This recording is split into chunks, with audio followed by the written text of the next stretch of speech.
I am trying to figure out who Simon Chan's book is written for. On the one hand, he begins with the typical aim at an alpha course questioning the existence of God. On the other, he pleads with Malaysian Christians to try and understand where Muslims are coming from in the whole Allah debate. So is he speaking to Christians or non-believers, and Mus or Alayans? We find out in this book review. Done. 1. Does God exist? Is not the question. Simon begins by bashing the Brits. Technically, he calls it theology in the West, but I like to imagine him really giving it to our colonial overlords. Here, Simon Chan channels his inner Simon Cowell as he slams the red buzzer on 100 years of Western theological thought summed up by one word: immanence. A fancy term for daddy issues with God. Everything was dandy when Francis Light first discovered the joys of Bakut in Penang and James Brooke was slurping Kolomi in Sarawak. 2 world wars changed all of that. Suddenly everyone was reading Tolkien, imagining themselves hobbits ascending Mount Doom. Even today, the top questions from a wannabe alpha course predictably include the following: if God exists, why is there suffering? Does my life matter to God? Is chaos in the world a sign of God's absence? One wonders if it was designed to evangelize disillusioned Phase 4 Marvel fans. Asians, in comparison, are a lot less emo, argues Chan. Don't get me wrong, we will chop you up into curry and serve up your hot carcass with 2 chapatis if you insult my God or desecrate his holy place. But we lose no sleep pondering questions like, is God real, or is he near? Rather, ours is the classic BTS ARMY conundrum, deciding which member is the cutest, Jin or Suga, Jimin or J-Hope. Every country, culture, and village has its God. Who's to say your God is better than my God, or that your God is the same as my God? So one questions God's existence, but the other, his identity. Knowing this one difference makes or breaks our evangelism of God in Asian contexts. 2. Calming Mat Kai Law. There is much wisdom in this Singaporean author's take on the controversy involving God's name in Malay Bibles. Without necessarily proposing a solution, Chan appeals to empathy on the part of Christians to understand how sensitive and peculiar the divine name is amongst Malay Muslims. The analogy he makes is an interesting one. The word Christ, it could be argued,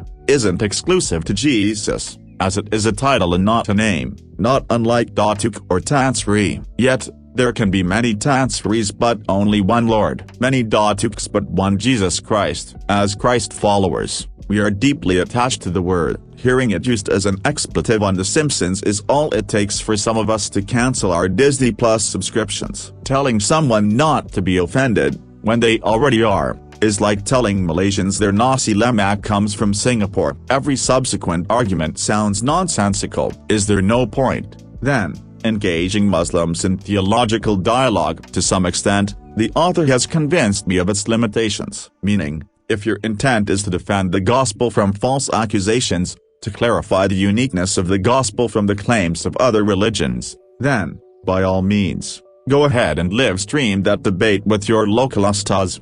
But if our intention is to help bridge a living faith in the one true God, this approach will only get you so far. The key, contends Chan, is the person of Jesus Christ, though the manner of this revelation might surprise readers from more conservative backgrounds. Apparently, it isn't uncommon for new converts to experience visions of Jesus, which then spurs them to investigate further the claims of Christ. In all my years in the UK, I have yet to hear one such testimony in Cambridge. It makes me wonder why. How effective is Western evangelism in Asia? Does God work differently there? Is there something we need to learn or do differently? Whatever the answers, the questions are worth raising. In the UK, at least, where the influx of migrants has been ever increasing yet our modes of ministry seem never changing. 3. Indian Matchmaking. I'll be honest, my head hurt reading this section of the book. The author presents 3 attempts at matchmaking the Trinity with Hindu philosophy, all with some degree of success, all somewhat familiar, yet, in the end, producing portraits of God I struggled to recognize. Having said that, this was the chapter one learned the most from. Brahmanism presents God via his LinkedIn profile, impressive yet impersonal. Keshb Chandra Sen, described by Chan as a Hindu Christian, his quotes, not mine, redefine the Trinity by pulling together three strands of God's character, being, intelligence and bliss, thus maintaining God's mystery and upholding his separateness from his creation, aka duality. Raymond Doponicker sees in Jesus the opportunity to bridge this dualistic gap by appealing to the Hindu concept of Isvara, the personalized embodiment of Brahman, still distant but relatable, like Elon Musk's Twitter account. Finally, A.J. Upasama leans into the incarnation of Vishnu in the form of Krishna, though not in quite the same way that Jesus took on flesh in the Gospels. Rather, he goes all James Cameron on the Trinity, seeing in the Logos a kind of avatar for God to interact with his creation. Just in case you didn't get the avatar reference, I could just have easily gone with Ready Player One, Matrix and Evil Morty from the Citadel of Rick. Like I said, I struggled with these concepts of God. As I chased up the references, okay, I looked them up on Wikipedia. I learned a whole lot about Hinduism but very little about the God of the Bible, at least with the previous section on Islam. Even with all the hostility and misunderstandings that came with its contact with Christianity, there was a preservation of the identity of Christ. I don't quite recognize Jesus as portrayed in these attempts at contextualization, but did I learn a whole lot about Brahman, Isvara, Vishnu and Krishna?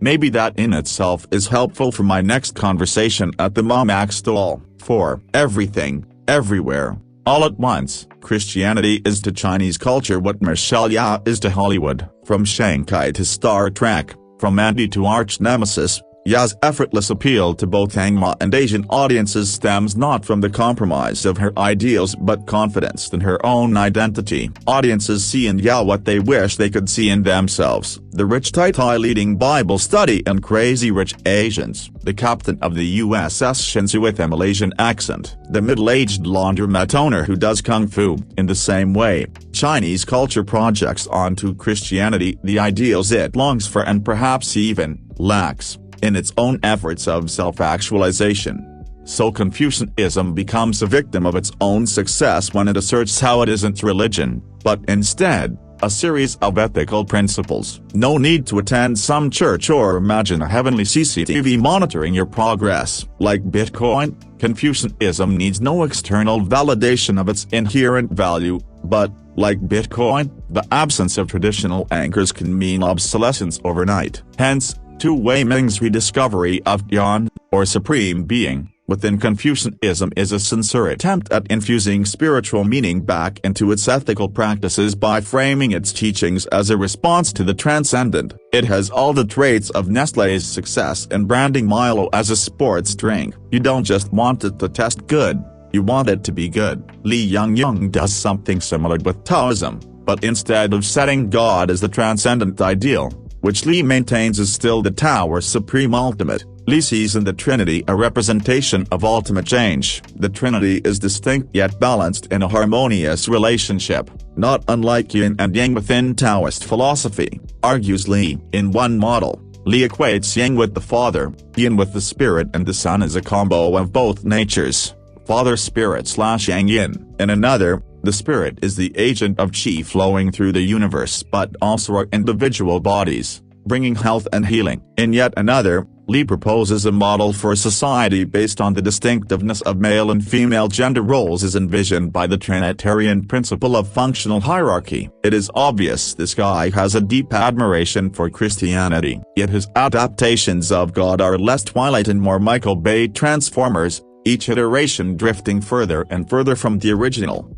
Finally, the author himself gives a hot take on Pentecostalism, the most dominant flavor of Christianity in Asia, if only because of its pragmatic appeal amongst the poor and oppressed. It is interesting that Chan speaks directly of God here in his treatment of Pentecostals, I suspect, expressing his personal convictions in earnest, something I truly respect, though I wish he had given more space outlining their theological quirks as he does with other philosophies. Chan does go as far as listing its promises: healing, exorcism, supernatural encounters and social change, spiritual blessings for the materially poor. This poses a challenge to other Christian denominations, notably absent from the chapter. How has Pentecostalism succeeded where Presbyterians and Anglicans, Baptists and Brethren haven't. Is it simply a question of being less atas in our evangelism, or might our theology have more in common with Hinduism,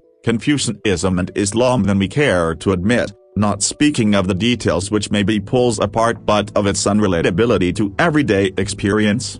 Sir Michael Caine might have won the Oscars 6 times, but you are much more likely to have a selfie taken with Michelle Yeoh, as testified by some friends. One is accomplished, the other, accessible, even with her doto-siri title. Which are we in our presentation of the gospel? 5. Uncle Roger versus Nephew Nigel. The fact that my spell check underlines unrelatability in red tells me it isn't a proper word in the English dictionary. Yet, unrelatability aptly defines the problem we began and ended with. In this review, Westerners struggle to relate to a God they cannot see. Asians, on the other hand, struggle with a God they do not recognize. One grapples with what they don't yet know.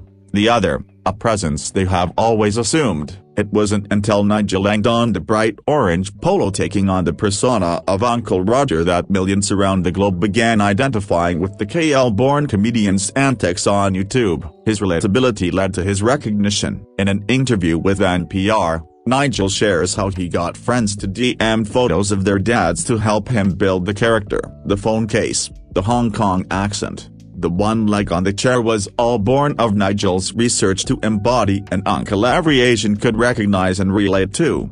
Such as Simon Chan's contribution in this book, a series of snapshots of God captured through the lens of primal Asian religions, in part, designed to help us as Christians to understand our audience, but more so, to help us contextualize the gospel to our neighbors. Therein lies the tension between preaching a Christ we know and the Christ that is knowable. Chan refrains from filling that gap per se but assumes the reader's intention to do so within their own context of faithfulness. Who is this book for? Those willing to see God for He truly is, not just who we want Him to be. Dear friends, now we are children of God, and what we will be has not yet been made known, but we know that when Christ appears, we shall be like Him, for we shall see Him as He is. 1 John 3-2